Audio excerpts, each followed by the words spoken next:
Mr. Vice President, this is a joint statement by IFOD and Geneva International Center for Justice. We would like to thank the working group of experts on people of African descent for their detailed report. Indeed, we share their concerns with regards to the increasingly worrying Afrophobic sentiments spreading around the world, and in particular in those Western countries which have for centuries exploited these very same people for their own economic gains. As the working group has put it, colonial history, the legacy of enslavement, racial subordination and segregation, and policies of race remain a serious challenge in many countries.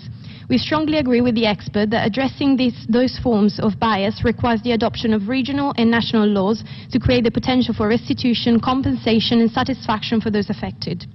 In addition, our organizations would like to highlight the danger posed by the spreading of Islamophobic ideologies across Europe, following the latest waves of migration.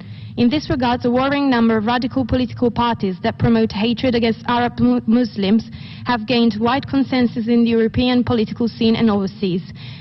These are only likely to increase racial discrimination and racism, which, as history teaches, can lead to catastrophic consequences. We therefore suggest that the working group takes this into careful account in their future reports. Furthermore, we deeply regret that the UN is dedicating less and less attention to this important matter, and certainly less resources to the anti-racism activities of the OHCHR. We believe that the working group should enhance its cooperation with civil society, as it represents an important asset in the promotion and protection of principles of equality and tolerance for diversity.